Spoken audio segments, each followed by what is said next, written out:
민원련의 미디어 탈곡기.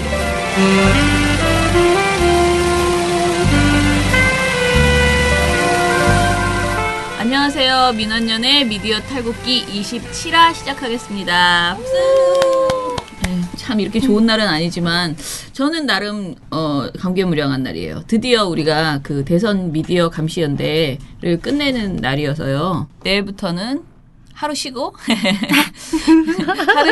그리고 이제 다음 주 월요일부터는 또 다른 언론 개혁 작업을 위한 일에 매진하려고 합니다. 오늘 5.18입니다. 예, 그래서 오늘 간만에 5.18 기념식을 굉장히 많은 분들이 내려가시는 걸로 오늘 아까 오다가 그 라디오를 듣는데 야, 진짜 이게 몇 년 만에 이렇게 제대로 된 그 기념식을 하는 걸까 이런 생각이 들게 야권 인사들 많이 내려가시고, 그러니까 야권 아니죠 이제?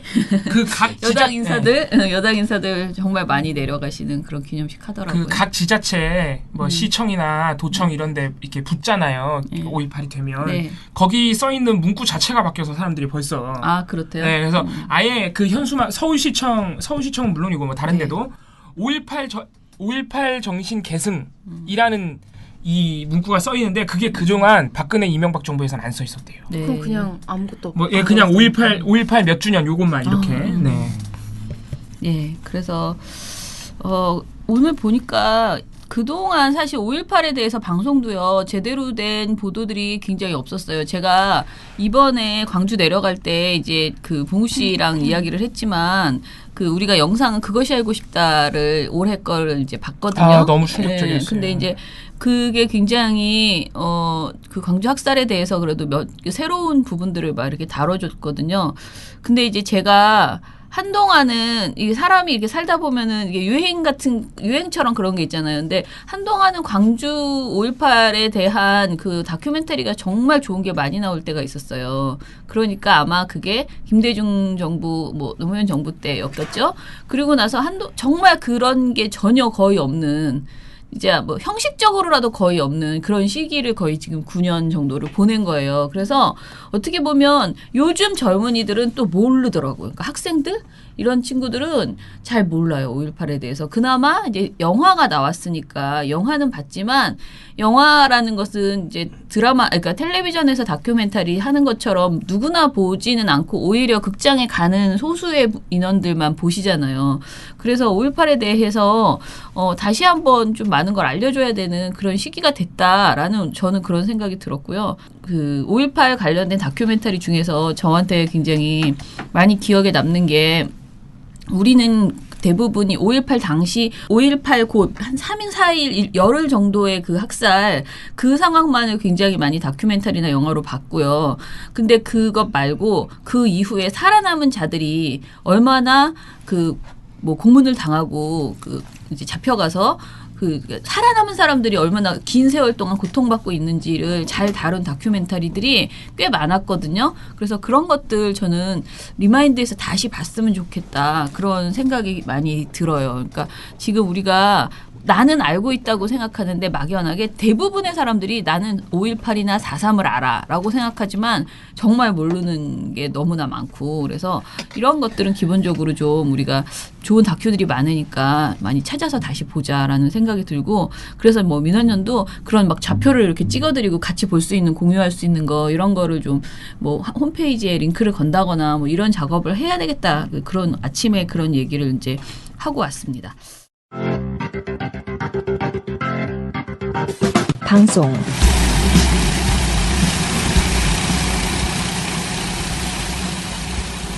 아실 분들은 아시겠지만 SBS가 또 일베 사진을 썼어요. 네. 노무현 전 대통령이 타임지에 뭐라고 할까요? 그 표지 모델로 나왔던 그 홀을 자료 화면으로 띄웠는데 그게 이제 일베에서 조작을 한 Go to Hell이라고 써 있는 그런 일베에서 만든 이미지였죠.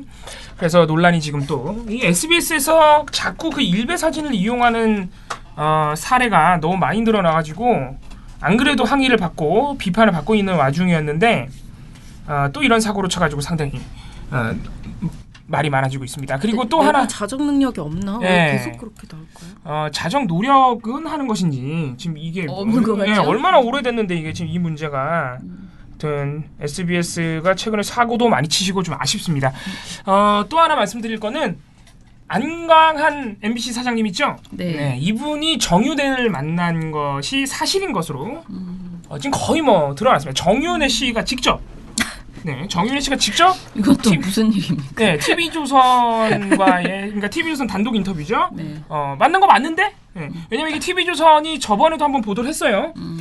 TV조선은 지난 1월 한 방송사 사장이 정윤회 씨를 만난 사실이 있다고 단독 보도해드렸는데 정 씨가 이를 인정했습니다. 이 방송사 사장은 당시 안광한 MBC 사장이었습니다.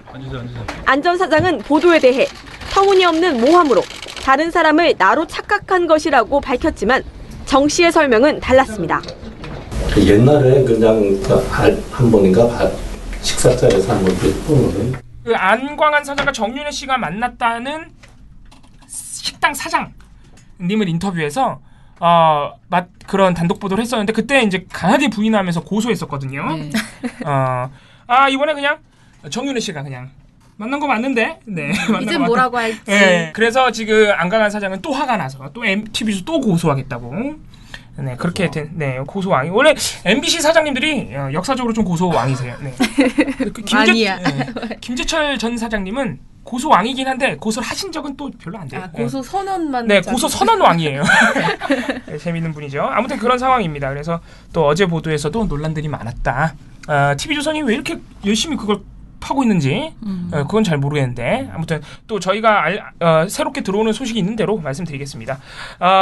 TV조선은 뭐 사실 그런 특종의 문제가 아닙니다. 요새 제가 느끼기로는 12일 그러니까 지난 금요일 취임 3일차부터 문재인 정부 발목 잡기를 정말 단 하루도 빼놓지 않고 있습니다. 네. 단 하루도 빼놓지 않고 있어요. 주제도 계속 바뀌어요. 그러니까 니네가 뭘 하든 나는 하는 거 하나하나 족족 까주겠다. 이런 아주 임전무퇴 자세를. 그래서 12일 날 세월호 참사는 끝난 문제다. 이거 있었고 문재인 대북 정책 달 쳐다보다가 강에 빠져 죽을 것이다. 뭐 이런 비유도 있었고요. 아무튼 이런 보도들이 이어지고 있는데 16일 그저께 보도입니다. 16일에는 드디어 이제 비정규직 정책을 깔려고 나왔습니다. 근데 이게 어제 방송에서 배나은 간사가 조간 조선일보 를 보면서 이미 얘기를 했던 거예요. 근데 그 보도랑 아주 똑같은데 제가 볼 때는 조선일보가 더 나쁜 점이 있고 TV조선이 더 나쁜 점이 약간의 특색이 달라요. 뭐요? 그래서 조선일보 같은 경우에는 아무래도 이 신문이라는 특성상 글이 많으니까 저도 이게 똑같은 보도가 나오니까 한번 봤는데 그 이간질하는 그 뭔가 뉘앙스. 논리와 이런 게 왜냐면 자세히 설명을 하니까 막 그런 거 있잖아요. 여기 이제 민주노총 인천공항 지부 그분 지부장께서 돌발 질문을 하는데 그 이제 신문만이 할 수 있는 특유의 표현들이 있어요. 불쑥 나타나. 맞아요. 강한 어조. 강한 어조. 문재인 대통령도 거기다가 뭐라고 했죠? 뭐 답변하지 않으면 덧붙였다면서 막 이렇게. 그리고 뭐 거기다가 신났어. 훈계 맞다 훈계조라 그랬어요. 훈계. 그리고 정체를 알 수 없는 청와대 관계자를 데려오더니 갑자기 그 익명의 청와대 관계자도 막 뭐 안도를 했다. 그게 청와대 관계자라서 더 나쁜 것 같아요. 그냥 조선일보 기자가 그렇게 봤다고 쓰면 차라리 괜찮은데. 그래서 그거는 딱 이 신문의 특성상 글을 보면 지금 분위기 쌓이겠네 이런 느낌이 들게. 근데 방송은 그렇게 못해요. 왜냐면 이렇게 방송은 바로 그 발언 영상을 보여주거든. 모습을 발언하는 모습을. 그러니까 잘못 보여주면은 분위기가 좋았다는 게 들통나. 그잖아요? 그러니까 굉장히 다른 방법을 써야 돼요. 어떻게? 그러니까 일단은 딱 하나 다른 게 그 지부장님 있죠? 인천공항 비정규직 노조 지부장이 등장하지 않아요. 왜냐면 그분의 질문부터 등장해버리면 분위기가 화기애애했다는 거 들키거든. 불쑥 그런 느낌이 아니에요. 불쑥 그런 느낌이 아니라는 게 들키거든. 조선일보와 달리. 문재인 대통령은 지난 12일 인천공항을 방문해 비정규직의 정규직 전환을 지시했습니다. 하지만 쓴소리도 남겼습니다. 우리 노동자들께서도 뭡니까 막 한꺼번에 막 다 이렇게 받아내려고는 하지 마시고 또 단계적으로 차근차근. 문재인 대통령의 발언 딱 2개만 보여줘요. 딱 그 조선일보가 훈계조라고 했던 그 발언만요? 그것만 딱 잘라 보여줘요. 그리고 나머지는 다 기자가 설명으로 대체해버려요. 나쁘다. 그리고 기자가 설명으로 대체하니까 더 보여줄 게 없잖아요. 그러니까 갑자기 서울대 비학생 조교가 임금이 삭감돼서 항의하고 있는 모습을 갑자기 보도 말미에 갖다 붙여버려요. 왜 붙였지? 그러니까 그 맥락이 네, 맥락이 어떻게 되는지 이제 말씀을 드릴게요. 이게 뭐냐면은 TV조선이 보도를 내면서 앵커가 뭐라고 설명하냐면은 12일 날 인천공항을 찾아 비정규직 근로자의 정규직 전환을 약속한 문재인 대통령. 이 노동계의 요구를 들어주면서도 한꺼번에 다 받아내려고 하지 말라며 쓴소리도 했습니다. 쓴소리를 했다. 쓴소리. 네. 이 훈계라고 하면 또 좀 찔렸나 봐요. 신문이랑 너무 똑같으니까. 그래서 쓴소리라고 말을 바꿔서 근데 이 쓴소리의 의미를 우리 TV조선이 뭐라고 직접 풀어주냐면 고용 안정과 임금 인상 이 두 가지를 동시에 하긴 힘들다는 의미로 들립니다. 관심법. 네, 관심법. 이건 관심법도 아닌 게 문 대통령은 이런 말을 한 적이 없어요. 네, 이런 말을 한 적이 없어요. 근데 보도 내내 이 점을 강조해요. 그러니까 고용 안정화와 임금 상승은 함께하기 매우 어렵다는 점을 문 대통령이 주지시킨 것이다. 쓴소리하면서. 근데 우리 나은 씨도 아시겠지만은 문 대통령은 일단 쓴소리를 한 적이 없고 심지어 임금 삭감이 자연스럽게 따라온다는 말은 더더욱 한 적이 없어요. 예. 그래서 TV조선이 보여준 이제 문 대통령의 발언이 뭐냐면은 노동 시간이 단축되거나 하게 되면 또 노동자들도 그동안 초과 노동 수당으로 유지해왔던 그런 임금들이 줄어들 수도 있기 때문에 우리가 차근차근 해야 한다. 자, 여기 임금 삭감이 들어가긴 하는데 문재인 대통령은 정규직화 때문에 임금 삭감 된다는 말 안 했죠. 노동 시간이 단축된다. 왜냐면은 문재인 대통령의 공약 중에 하나가 뭐냐면 일자리 나누기예요. 지금 노동 시간이 너무 기니까 노동 시간 단축해서 일자리를 나눕시다. 그거거든요. 근데 노동 시간을 그렇게 단축하게 되면은 아무래도 초과 수당은 줄어들 수 있다. 이 말을 한 거예요. 정규직화하고는 아무 관계가 없어요. 그러니까 TV조선이 이렇게 보도를 해버렸는데 사실 문재인 대통령이 이날 무슨 말씀을 하셨냐면은 오히려 지금 비정규직과 정규직의 임금 차이가 너무 심각하다. 비정규직이 절반밖에 못 받고 있다. 나는 반드시 여러분들 정규직화 시켜주면서 이 노동시장의 이중구조 반드시 해결하겠다. 이런 말씀을 하셨어요. 이건 뭐예요? 고용 안정화 시켜주면서 정규직하고 비슷한 월급 받게 해주겠다는 거예요. 그러니까 오히려 TV조선이 보도한 것과는 정반대의 말씀을 하신 거죠. 그러니까 TV조선이 사실 말도 안 되는 거짓말을 한 겁니다. 이 조선일보하고 조금 다르지만 조선일보가 나쁜 점이 있고 TV조선이 나쁜 점이 있죠. TV조선은 이간질보다는 이 임금 삭감, 그러니까 마치 문재인 대통령이 임금 삭감을 주장한 것처럼 굉장히 왜곡한 거예요. 조선일보가 약간 또 방점이 다르죠. 그리고 아까 말씀드렸던 그 서울대 비학생 조교, 이걸 왜 갖다 붙였냐면은 문재인 대통령이 정규직화 하지만은 임금 삭감 될 수 있다고 문재인 대통령이 말했다. 그러면서 기자가 하는 말이 다른데도 똑같다. 하면서 갑자기 그 서울대 비학생 조교 그 송혜련님인가요? 이제 성함이 정확히 기억 안 나는데 송혜련 지부장의 그 항의 모습을 갑자기 거기 갖다 붙여버리고 그렇게 설명해도 이상한데요? 그래도 이상해요. 진짜 보다 보면 이상해요. 이건 뭐야? 갑자기 우리 송혜련 지부장이 튀어나와서 막 악을 쓴단 말이에요. 너무 억울하니까. 근데 TV조선은 그런 억울함을 강조해 주기 위해서 붙인 게 아니에요. 다른 데도 임금 삭감이 따라오고 있어서 쉽게 말해서 징징대고 있다 이거예요. 다른 곳도 비슷합니다. 학교가 제시하고 있는 금액대로라면 지금 받고 있는 급여에서 적게는 25%, 많게는 44%까지 임금을 깎아야 됩니다. TV조선 윤동빈입니다. 그럼 더 웃긴 거는 그 다음에 아무 설명이 없이 그냥 그 서울대 비학생조교 지부장의 그 항의 모습이 보여진 다음에 보도가 끝나요. 그러니까 어찌할 바를 모르고 끝내면 제가 볼 때는 이거 악의적으로 리포트를 만들어야겠는데 뭐 이제 더 이상 붙일 말도 없고 왜냐면 다른 장면 인천공항 다른 장면을 붙이면은 화기애애한 게 들키거든요. 100%예요 제가. 배낭 간사가 그 직접 민주노총하고 통화하시면서 자료를 저한테 다 보내주셨는데 녹취록을 다 보내주셨는데 정말 뭐 항의하는 이런 분위기도 아니고 끝에 가면은 막 박수도 치고 웃고 뭐 그렇기 때문에 이게 분위기가 다 들키거든. 다른 장면 보여주면. 그러니까 못 보여주겠으니까 자꾸 이상한 걸 갖다 붙이는 거예요. 그래서 아주 악의적인 보도입니다. 네, 그래서 TV조선이 아마 앞으로도 계속 이런 식으로 문재인 대통령의 행보를 왜곡할 것이다. 네, 여기까지 하겠습니다. 네.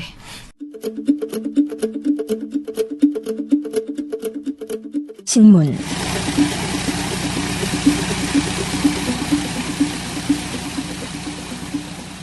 어제 동아일보 송평인 칼럼을 좀 저는 해보고 싶은데요. 요새 이제 신임 민정수석, 조국 민정수석에 대한 검증들을 이제 좀 시도하려고 하는 행보들이 나오고 있는데 뭐 그거 자체는 괜찮은데 좀 이상한 문제 제기를 하는 케이스들이 있더라고요. 근데 이게 아주 정점이었다 그런 생각이 들어서 좀 말씀드리고 싶습니다. 제목은 조국 독선부터 버려야 송평인 논설위원입니다. 여기에서 문제 제기한 게 크게 두 가지인데요. 하나는 조국 민정수석이 예전 그 교수 시절 논문 표절 의혹. 그러니까 석사랑 박사 다 그만 좀 그거랑 또 하나는 친공산주의적 사상을 지녔다는 점. 사실 요 논문 표절 문제 같은 경우는 송평인 그 논설위원이 아주 전문이랄까 아주 옛날부터 2013년부터 송평인 칼럼으로 계속 찔렀구나. 네, 변희재 대표랑 같이 호흡을 맞춰가며 주거니 받고. 변희재 대표는 그 전부터 하셨어요. 네, 그렇기 때문에 선배지. 그래서 막 변희재 씨가 말한 거에 대해서 정말 그런 주장인지 자기가 확인해 보겠다면서 막 그때도 문제 제기하고 확인했더니 표절인 거 맞다 막 이렇게 판단하기도 했는데요.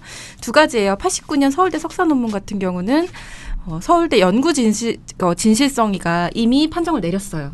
판정을 내렸는데 어떤 판정을 내렸냐면은 재인용을 하긴 했다. 재인용을 그 표기 없이 하긴 했는데 그 재인용 한 것들이 자기가 공동 저자로 참여한 책에서 그러니까 자기가 번역했는지 다른 사람들이 번역했는지 그게 좀 헷갈려서 그렇게 했던 것으로 추정되는. 공동 저자이니까 네. 안 해도 된다고 생각했을 가능성이 있어요. 네, 그럴 수 있고 또 하나는 자기가 가명을 써서 쓴 책에 필명을 써서 쓴 책에 있는 내용을 또 인용을 하고 막 이래서 엄밀히 말하면 이거는 표절이라고 보기 어렵다. 자기가 한 거니까.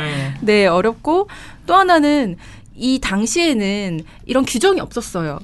그러니까 89년에는 아예 재인용에 대한 규정 자체가 명확하게 나와 있지 않았기 때문에 소급 적용하기 좀 어렵다. 네. 그래서 연구 부정행위, 즉 심각한 표절행위가 아니라 연구 부적절행위 정도 그 실수 혹은 좀 부주의한 그런 표기를 했다라는 판정을 내렸습니다. 근데 송 논설위원이 칼럼에서 얘기를 하는 걸 보면은 조수석이 당시 표절 문제를 쿨하게 인정했다라고 표현을 해요. 그래서 왜 그런가 찾아봤더니 당시에 이제 조수석이 송 논설위원이 이걸로 재인용 안 한 건 그래도 지금 기준에서 봤을 때는 문제가 될 수 있다라고 지적을 하니까 그래 지금 기준으로는 25년 전에 쓴 논문이지만 관련 기준이 정립되지 않았을 때 쓴 거지만 그래도 현 기준으로 보면 실수라고 할 수 있다. 이거는 내가 인정하겠다라고 했다는 이유로 지금 쿨한 인정이라고 표현을 한 거죠. 근데 이거는 사실 이거를 표절 인정이라고 말을 할 수는 없는 거죠. 그냥 재인용 당시 규정 없지만 지금 기준으로는 그렇게 볼 수 있다라고 얘기를 한 건데 그래서 좀 납득하기 어렵고요. 이건 사실 침소봉대다 그런 생각이 좀 들었고요. 또 하나는 97년도 버클리대 박사 논문 표절도 얘기가 있는데 이것도 버클리 대학교 규칙에 따라서 조사가 이미 다 끝난 상황이에요. 근데 웃긴 게 이 버클리대 로스쿨 측에서 그 내놓은 평가를 보면 조국 교수의 논문은 높은 기준에 충분히 충족을 하고 오히려 해당 의혹 제기 자체를 제보자의 괴롭히기다. 네, 이렇게 규정을 했어요. 야, 그러면, 대학교에서? 네. 그러니까 서울대 연구진실성위원회도 그러면 이 제보 자체가 근거가 없다고 볼 수 있겠다. 더 추가 조사를 하지 않겠다라고 해서 아예 예비조사위원회 구성도 안 된 사안이에요. 근데 송 논설위원은 여기에 대해서 통째로는 베끼지 않았지만 한두 단어씩을 바꿔서 베꼈는데도 버클리대가 부실 심사를 벌여서 이거는 잘못된 거다라고 계속 비난을 하고 있는 거예요. 그러니까, 버클리대랑도 싸우시네 이제. 네, 그러니까 이 주장대로라면 서울대랑 버클리대가 다 조국이라는 어떤 한 사람을 위해서 부실 심사를 끊임없이 거짓말을 해주고 있다는 얘기를 하고 있는 거죠. 근데 이런 생각을 할 수 있죠. 또 재인용 문제가 뭐 가볍게 지나갈 수 없는 어떤 연구윤리에 대한 굉장히 관심이 높은 사람이면 이런 지적을 할 수도 있죠. 근데 이상하게 송 논설위원은 조수석을 제외한 다른 공직자들 표절 논란에 대해서는 별로 말을 안 해요. 네, 병인 것 같은데 대단히 무심하고 또 이거에 대해서 얘기를 할 때 그냥 뭐 연구 윤리 자체라던가 이 문제를 그냥 건조하게 지적을 하는 게 아니라 굉장히 비아냥되는데 조국 교수가 책을 빌려놓고 당시에 책을 빌려놓고도 남의 번역을 갖다 쓴 것은 번역할 능력이 없었다는 뜻이다. 네가 어떻게 알아? 그리고 한 번 하고 많은 표절은 없다. 뭐 이런 식으로 굉장히 비아냥되는데 학계의 어떤 표절 그 판정 기준하고 완전 무관하게 이거를 심각하게 범죄 행위인 것처럼 얘기를 한다. 그러면 의심이 될 수밖에 없죠. 이게 목적이 연구윤리 확립이 아니라 망신 주기에 있는 거 아니냐라는 생각이 좀 들고요. 사실 이거보다 더 심각한 거는 저는 종북물이었던 것 같아요. 무슨 말을 하냐. 논문이 형편없어도 민정수석은 잘할 수 있다. 라고 갑자기 얘기를 하더니 그러나 그가 석사 논문에서 다른 파슈카니스라는 법학자는 마르크스시즘의 나치 사상가라고 할 만한 사람인데 그런 파슈카니스를 비판하는 관점이라기보다 이해하는 관점에서 접근했으니 업무 수행 잘할 수 있을지 의심된다 이런 얘기를 하고 있는 거죠. 그러면서 산호맹에서의 활동이 어떤 동기에서 비롯되었는지 짐작하게 해주는 대목이다. 라면서 계속 사상이 불순하다는 걸 강조하고 있는 겁니다. 그러면서 이 칼럼은 마지막에는 내가 잘못한 건 다 실수고 남이 최선을 다한 것도 적폐라고 여기면 또다시 젊은 시절에 오류를 반복할 것이다 라고 말하면서 딱 마무리가 되는데요. 논문 표절한 거, 산호맹 활동했던 거, 그다음에 뭐 논문 소재를 마르크시즘 그 법학자를 상대로 했다는 거 이런 것들이 다 젊은 시절의 오류고 너는 이제 바뀌어야 돼 라고 얘기를 하고 있는 것이죠. 근데 이거는 사실 뭐랄까 민주주의 국가 언론인이 하는 말이라고 하기에는 좀 믿기지 않을 정도로 정말 심각한 수준의 종북몰이고요. 이게 이런 거를 이분이 2013년부터 계속 해왔다는 게 참 끔찍이다. 그러니까 오늘도 저런 걸 보면 애처로워요. 그잖아요? 애처롭단 말이에요. 다른 지적할 게 얼마나 없으면 이런 걸 가지고서 지금 계속 문제 제기를 하나 그런 생각도 사실 좀 들고요. 안타깝습니다. 네. 저는 그렇구나. 여기까지. 굉장히 영혼 없는 말투로. 아니. 그렇구나. 아니 나는 아무리 그래도 조국 수석에 대해서 흠집이 지금 별로 안 나고 있는 그런 상황에서 참.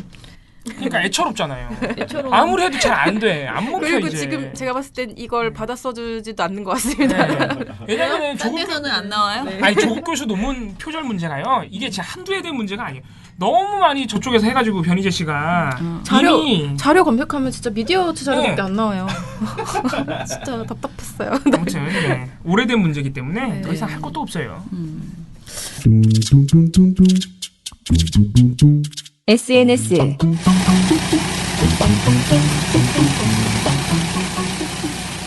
아무튼 페이스북 모니터 보고서가 나왔는데요.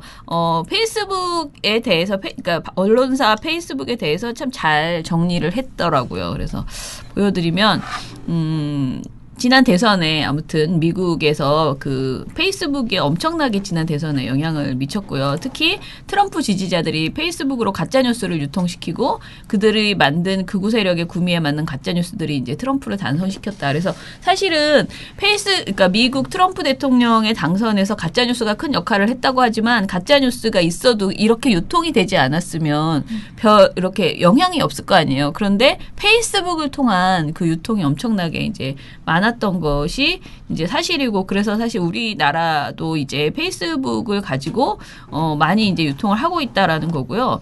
저는 이렇게 제가 페이스북을 이렇게 잘 몰라서 이렇게까지 몰랐는데 그 페이스북이 페이스북 뉴스 게시물은 공유하는 뉴스 그리고 뉴스에 담는 짧은 말 실시간 댓글이 하나의 게시물로 집약돼서 구성되는 장점이 있다는 거예요. 그래서 한마디로 그 뉴스에 대한 여론을 가장 잘 빠르게 쉽게 볼 수 있는 그런 그 재미가 있고요. 이런 것들이 그 사진 중심인 인스타그램이나 트위터 단문 중심인 트위터와는 다른 그 이점이 굉장히 이게 특장점이 있는 포맷이다라고 해서 뉴스를 공유하고 그 공유한 뉴스에 대한 여론을 확 한꺼번에 보기에 가장 좋은 지금 그런 식의 SNS가 아닌가. 그래서 기사 하나가 올라가면 거기에 이제 그 언론사가 생각하는 생각이 들어있고 원래 기사가 들어있고 그다음에 거기에 대한 여론이 담기고 이런 그런 특징 때문에 좀 더 페이스북을 통해서 정치적인 이슈들이 많이 이렇게 돌 수 있는 그런 게 있다고 하고요. 그다음에 이제 언론사별 SNS 사용 경향을 이제 봤는데요. 한 그러니까 방송사부터 보면요. 가장 많이 그 페이스북을 이용하는 곳은 SBS라고 나왔어요. 그러니까 하루에 14.8건을 게시를 하고 있다. 평균. 그리고 JTBC가 하루에 10건. 그리고 제일 적게 하는 것은 오히려 TV조선이네요. 그죠? TV조선은 조선일보는 열심히 하는데 TV조선은 잘 안 해요. 관심 없어요. 관심 없어요. 1.4건밖에 안 하고 있어요. 동아일보하고 채널A는 신문, 방송 둘 다 SNS에 별로 관심이 없어요. 도태되겠네. 어떤 선생님 말씀처럼. 왜 TV조선 안 할까요? 그러니까 저는 어떤 방식으로든 제가 요즘 읽는 책 중에 참여 저널리즘이라는 책을 읽고 있는데 그 책을 보니까 언론사가 이 참여를 늘리는 것이 이제 핵심이다라고 이야기를 하면서 그러나 요번에 이제 우리가 한경호 논란 속에서 보면 이 참여를 하는 과정에서 굉장히 많은 실수가 벌어지잖아요. 기자들의 실수 이런 것들이. 그래서 그 참여를 그렇다고 모두들 페이스북 하지 마 이렇게 하는 것이 능사가 아니다. 그러니까 이런 실수가 미국에서도 굉장히 많이 있었고 그래서 그 참여 저널리즘이라는 것이 일종의 기자들이나 언론사 스스로 하고 있는 이 페이스북이나 이런 것들이 활발해져야 된다. 그러나 그걸 하다 보면 반드시 문제가 발생하더라. 그런데 그러면 어떻게 해야 되는가 이런 것들을 이제 정리한 그런 책이더라고요. 근데 이제 제가 뭘 그걸 막 의식을 하고 본 건 아니고 누가 선물로 그 책을 이제 줘가지고 이렇게 굴러다니면 집에 들어가면 밤에 잠깐 이렇게 보고 있는데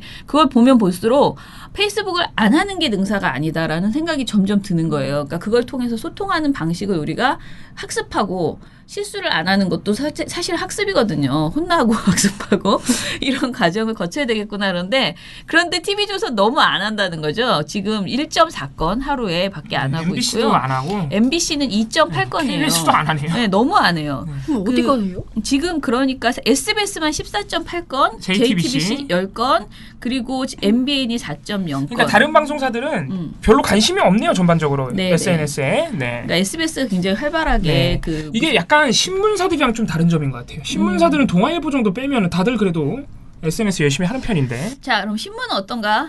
그죠? 본인의 제 말이 생각대로. 맞죠. 예, 네. 신문은 어떻게 하냐면요.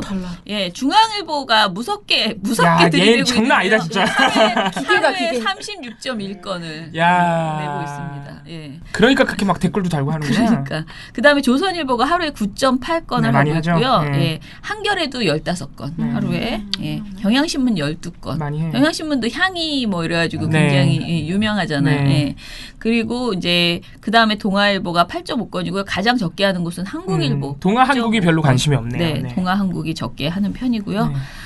정말 이 친구가 처음에 모니터 할 때 중앙일보 안 하면 안 돼요라고 했어요. 너무 많아서. 그러니까 중앙일보하고 SBS 때문에 아무것도 못 하겠다.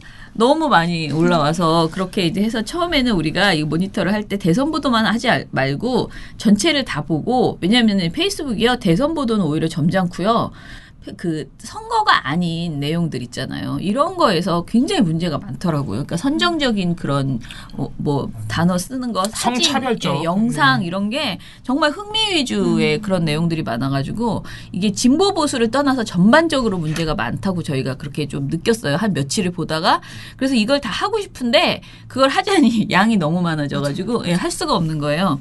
이것도 프로젝트로 저는 이번 선거 이후에 SNS가 어찌됐든 굉장히 중요하다는 것이 이제 그리고 많이 사용하고 있고 앞으로 더 늘어날 것이기 때문에 저희가 도태되지 않으려면 신문, 방송, 종이 신문 그리고 이게 저녁 종합 뉴스 그거 요즘 누가 보냐 자꾸 이러시니까 그거 말고 이것도 좀 해봐야겠다. 근데 이거를 외주 용역 주세요. 네, 주말에 네. 주말에는 언제든지 열려 있습니다. 그 신문을 누가 보냐라는 문제가 그게 다가 아니라니까. 본질이 아닙니다. 그게. 알았어. 그러니까 지금 SNS 하니까 아무튼 SNS 엄청 중요한 SNS로. 근데 종이 신문들이 이렇게 하는 거가 뭐랄까 이 종이라고 하는 지면의 한계를 벗어나려고 맞아요. 하는 거예요. 네, 그래서 신문이 많이 하는 거예요. 페이스북을.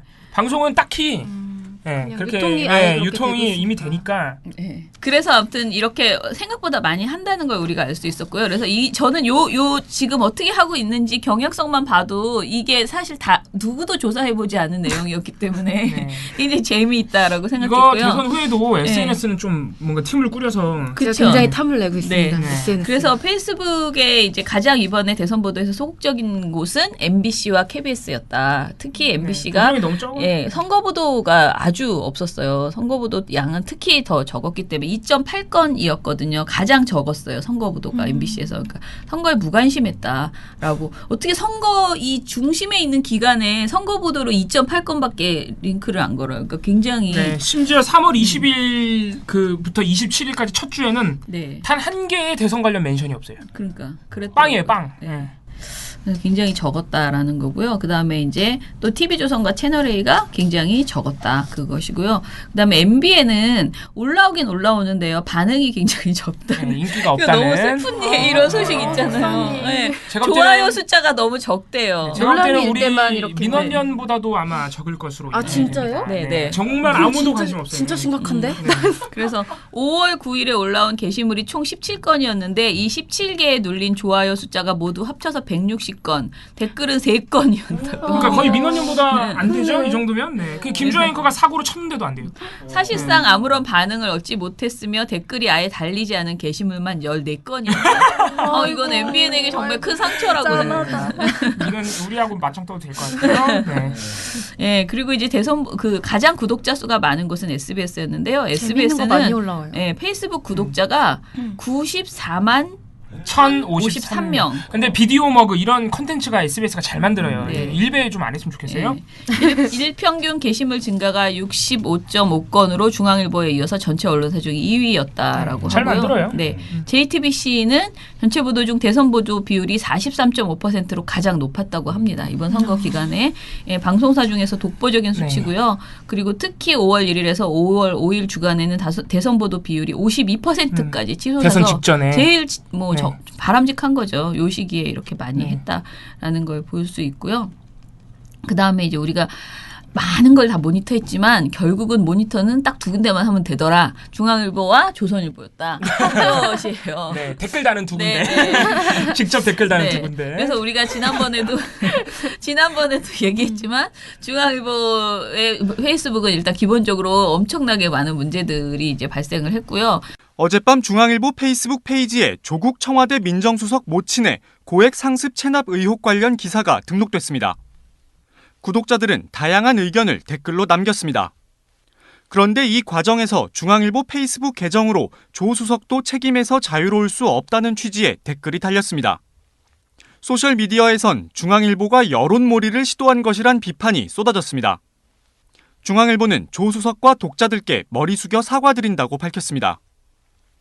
아울러 여론몰이를 위해 회사 차원에서 댓글을 단 적은 없다며 페이스북 페이지 관리 권한을 부여받은 직원이 개인적인 생각을 실수로 회사 계정으로 올린 것이라고 설명했습니다. 그 다음에 이제 나중에 후발주자로 우리가 발굴한 조선일보 페이스북이 이제 만만치 않다. 오히려 근데 댓글의 수위는 조선일보가 더 높았던. 그렇죠. 네. 예, 조선일보는 그 어떤 보수들의 그 사랑방, 그리고 중앙일보는 그 많기는 하지만 중앙일보 스스로 하고 있는 것들이 더 많고, 그러니까 머리가 조선일보가 더 좋지 않나 저는 그렇게 보수들의 사랑방이 아니라 일베들의 사랑방. 아, 그렇지. 네. 알겠습니다. 보수들이 기분 나빠하세요. 아, 그러십니까? 네. 그러십니까? 네. 보수 친구가 좀 있나 보네. 보수 친구들은 조선일보 하면 기분 나빠하죠. 아, 예. 제대로 된 보수면. 아무튼 중앙일보가 하루에 올린 게시물이 4,563개, 그러니까 중앙일보가 올린 그 모니터링 기간에 그래서 하루 평균 103.7건의 게시물을 올렸고요. 이걸 어떻게 모니터하냐? 14.4분에 한 건씩 올린 셈이래요.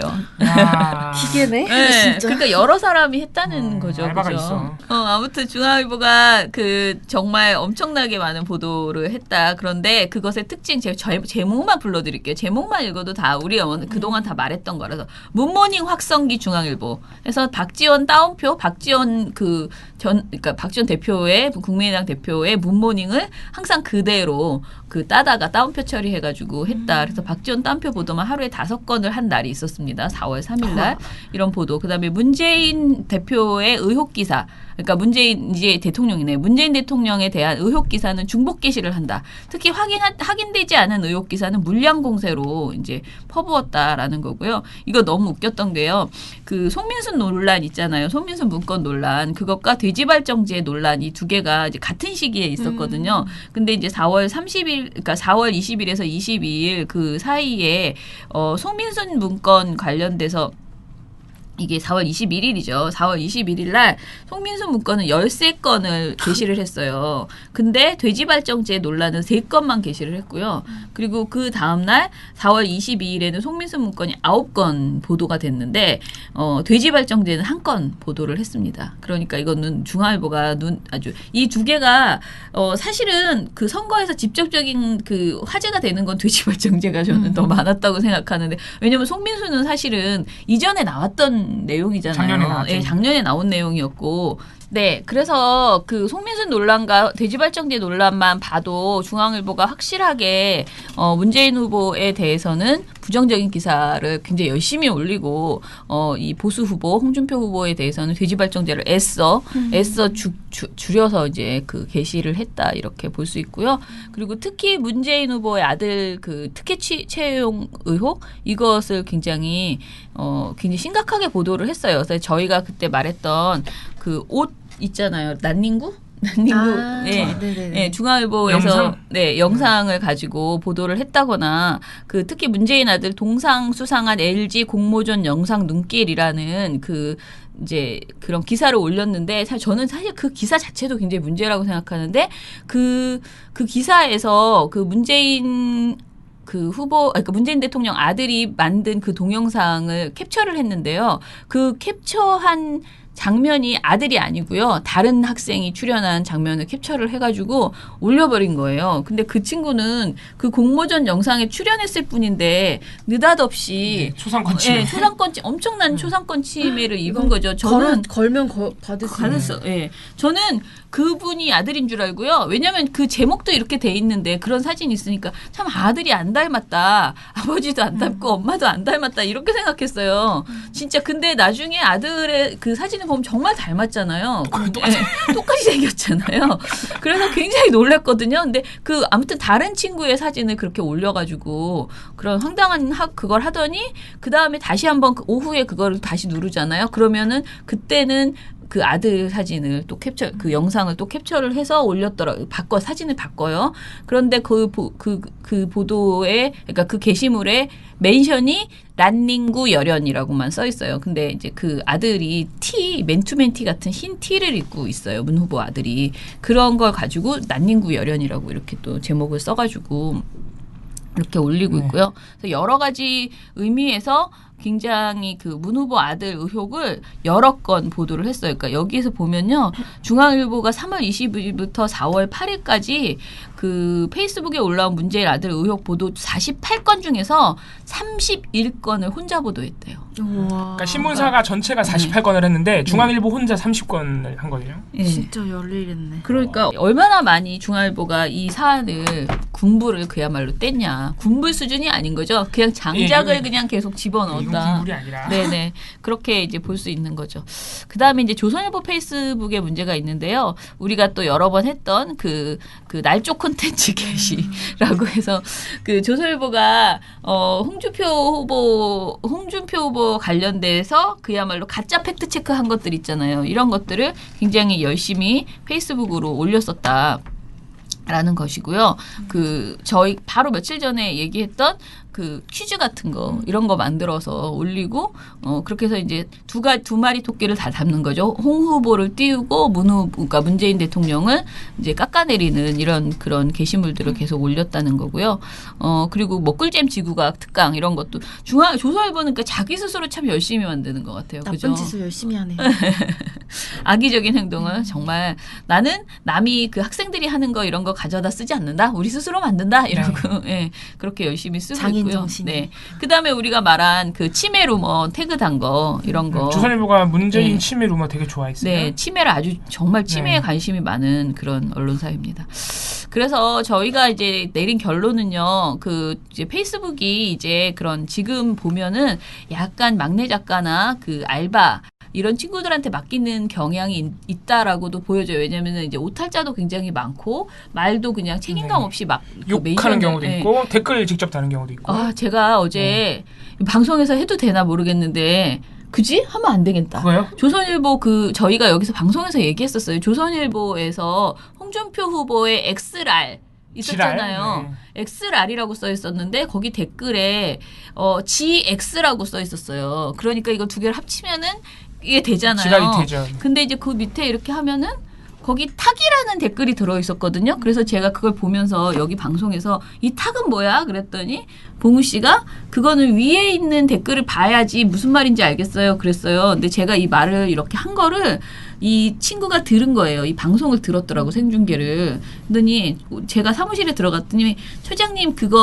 거기에 써 있는 게 그 남자의 성기 있잖아요. 그걸 말했던 거. 거기 댓글에 랄이라는 말로 끝나는 뭐가 써 있었고요. 그랬더니 그 댓글에 탁이라고 그렇게 댓글이 또 달린 거예요. 그러니까 이게 완전히 난리가 난 거지. 그러니까 왜 일베들의 사랑방이라고 하는지 아시겠죠? 네. 그래서 진짜 너무한다. 다 삭제해버려야 될 만한 그런 내용들을 그렇게. 그거를 조선일보 계정이 앞장서서 그러고 있다는 거예요. 네. 그런 욕설이 나오게끔. 예.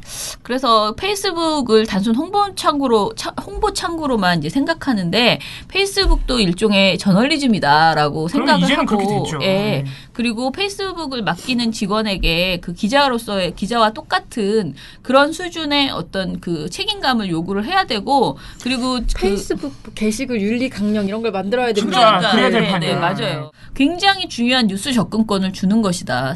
그 사람들이 쓰는 글을 그렇게 가볍게 생각하지 않고 중앙일보라는 그 어떤 회사가 쓰는 글로 인식하기 때문에. 그럼요. 그리고 요새 다 뉴스를 페이스북으로 소비하는 비율이 굉장히 높기 때문에. 네. 이런 일도 있었대요. KBS 페이스북의 경우 군대 내 동성애 규제로 인한 인권 침해를 다룬 뉴스에서 우액이라는 댓글을 달았대요. 미쳤다 진짜. 야 진짜 나쁘다. 네, KBS의 페북지기가. 진짜 이거 미친 거죠. 그래서 이런 식의 그 공영방송의 태도와 걸맞지 않는 행태를 보여주는 거, 이런 것들. 그러니까 모든 페이스북 관리자가 그 자신의 콘텐츠를 저널리즘의 일부로 무겁게 인식해야 된다라고 이런 결론을 내렸습니다. 예, 뭐 우리가 이게 시험 삼아서 해본 건데 굉장히 문제가 많다는 금광이에요. 것을, 네, 특히 조선일보, 중앙일보 그런 금광이에요. 것을 발견한 그런 일이 있었습니다. 자, 그러면은 오늘의 그 미디어 탈곡기는 이것으로 마치고요.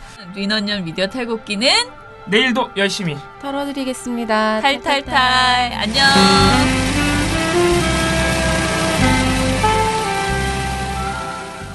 우리 모두 5.18 민주화운동 희생영령의 명복을 빌고 5.18 정신을 계승하여 언제나 정의가 승리하는 대한민국으로 나아가는 계기가 되었으면 합니다. 다음은 님을 위한 행진곡을 제창하겠습니다. 여러분 모두 자리에 일어나셔서 모두 다 함께 손을 맞잡고 반주에 맞춰 힘차게 불러주시기 바랍니다.